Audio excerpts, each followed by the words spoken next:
భాగ్య కళ్ళన్నీ మస్క మస్కగా కనబడుతున్నాయి, అద్దాలు కొనుక్కొచ్చుకుందాం అనుకుంటానా. ఎందుకు పైసలు వేస్ట్ చేద్దామని అనుకుంటానవా? ఈ లైన్ లో నాకన్నా అందంగా ఉన్నోళ్ళు ఎవ్వరు లేరు. సపరేక నోరు మూసుకొని ఊకో. అవునయ్యా, ఈ ఆడవాళ్ళ కాళ్ళకి నల్లతాడు ఎందుకు కట్టుకుంటారు? వాళ్ళ లోపల ఒక పిశాచి ఉంటుంది, అది బయటికి రాకుండా ఉండడానికి. నీకు అన్ని బాగా గుర్తుంటాయి. ఏంటి ఇందాక నుంచి పిలుస్తుంటే మీకు వినిపించట్లేదా? ఎలా అనిపిస్తుంది? ఫోన్లో మాట్లాడుతున్నాను. ఎవరితో మాట్లాడుతున్నారు? నా ఫ్రెండ్ శ్రీనుతో మాట్లాడుతున్నాను. శ్రీను గేట్ దగ్గరికి వచ్చేసి ఫోన్ లోనే మాట్లాడేస్తున్నాడా? ఏది చూపించండి. మాట్లాడితే గేట్ దగ్గరికి వచ్చేసినట్టున్నాడు. హలో, సిటీ పోలీస్ అండి. అవును చెప్పండి సార్, జగదంబ మసీద్ దగ్గర ఉన్న సీసీ క్యామ్ పనిచేస్తుందండి. పనిచేస్తుంది చెప్పండి. సార్, ఆ ఎదురుగా ఉన్న పానీపూరి బండి ఉందో లేదో కొంచెం చూసి చెప్పండి సార్.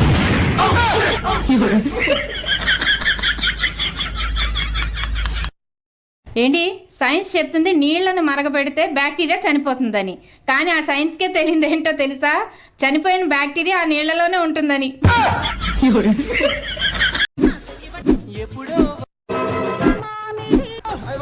ఏం చేస్తున్నావే? 1 గంట నుండి ఇన్స్టాగ్రామ్ వీడియోస్ ని పైకి స్వైప్ చేస్తున్నానండి, ఎండే అవ్వట్లేదు.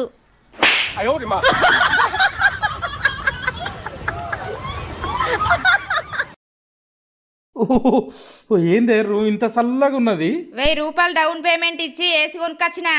3 నెలల తర్వాత ఈఎంఐ కట్టపోయింది అనుకో, ఉన్నదంతా ఊడవెక్కొని పోతాడు. తీసుకపోతే తీసుకోపోని, 3 నెలల తర్వాత మనకి ఏసి ఎందుకు?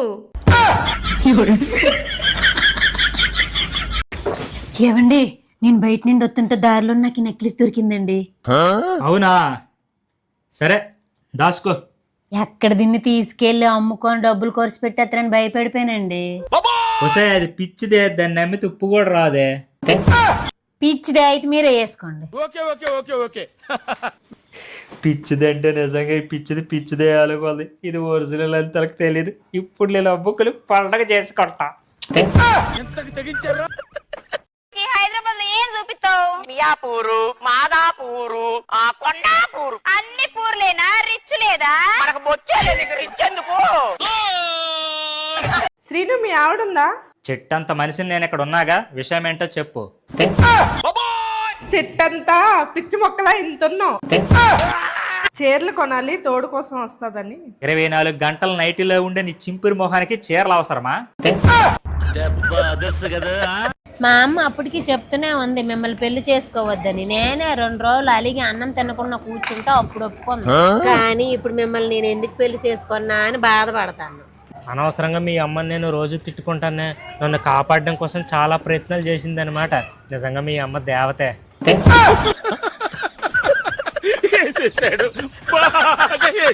ఏవండి, నా కొంటి నిండా నగలేసుకోవాలని ఉందండి. డాక్టర్ గారు, నేను ఒక కిడ్నీ అమ్మేయాలనుకుంటాను, ఏదైనా బేరం వస్తే చూడండి. కిడ్నీలు ఎందుకండి అమ్మాలనుకుంటాను?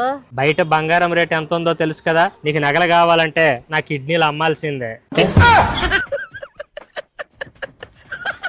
నాకు బంగారం కొనండి. నన్ను ఎవరికైనా అమ్మియే, ఆ వచ్చిన డబ్బులతో కొనుక్కో. ఆ నెత్తి మీద రూపాయి పెడితే 10 రూపాయలు కూడా కొనుక్కోరు మిమ్మల్ని. కొంటే నిజంగానే అమ్మేసేలాగా ఉన్నవే. ఏంటి మీరు అర్జెంట్ గా వెళ్ళి 50 కేజీలు ముగ్గుపిండి తీసుకురండి. ఏంటి? ముగ్గుపిండి అండి. 50 కేజీల ముగ్గిపిండా? ఊరంతా తిరిగి అమ్ముకుంటావా ఏంటి? కాదండి, రేపు మన ఊర్లోనే ముగ్గుల పోటీ ఉంది, దాంట్లో ముగ్గేద్దామని. 50 కేజీల ముగ్గిపిండితో ఏ ముగ్గేస్తావే? పెద్ద చైనా వాళ్ళు వేస్తానండి, అప్పుడు ఫస్ట్ ప్రైజ్ నాకే వస్తుంది. ఫస్ట్ ప్రైజ్ అంటే ఏ బంగారం వెండో అయ్యి ఉంటది. ఏవిస్తున్నారే? గరిటి. ఏంటి? స్టీల్ గరిట అండి, అన్నం కలుపుకుంటాం కదా అది. 50 రూపాయల స్టీల్ గట్టె కోసం 50 కేజీల ముగ్గుపిండి కావాలా? ఎలా?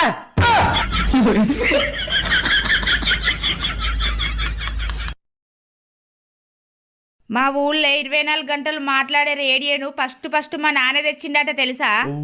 ఊకో, మీ అమ్మ గురించి అట్లా మాట్లాడు, తప్పు కదా.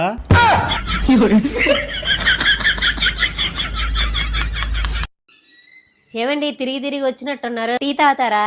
ఏంటి రోజు మా ఆవిడికి నా మీద ప్రేమ పొంగిపోయింది. సరే ఇవ్వే. ఎలాగో వచ్చారు కదా, కిచెన్ లోకి వెళ్ళి టీ పెట్టియండి ఇద్దరికి.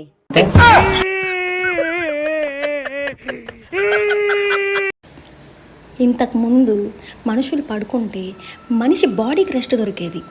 ఇప్పుడు మనుషులు పడుకుంటే ఫోన్లకు రెస్ట్ దొరుకుతుంది. నిజమే కదా? ఏ మనుషులో ఏంటో అర్థం కావట్లేదు. ఏమైంది వదినా అలా తిరగ పడుతున్నావు? మన షాప్ కి ఒక కస్టమర్ వచ్చాడు. మీరు ఏ ప్రొడక్ట్ అయినా కస్టమర్ కి రీజనబుల్ రేట్ లో ఇస్తున్నారండి. మీ వ్యాపారం 3 పువ్వులు 6 కాయలుగా వర్ధిల్లాలని దీవించాడు. అలా దీవించడం మంచిదే కదా వదినా? ఏం మంచిది, ఎక్కడైనా 3 పువ్వులు 6 కాయలు కాస్తాయా?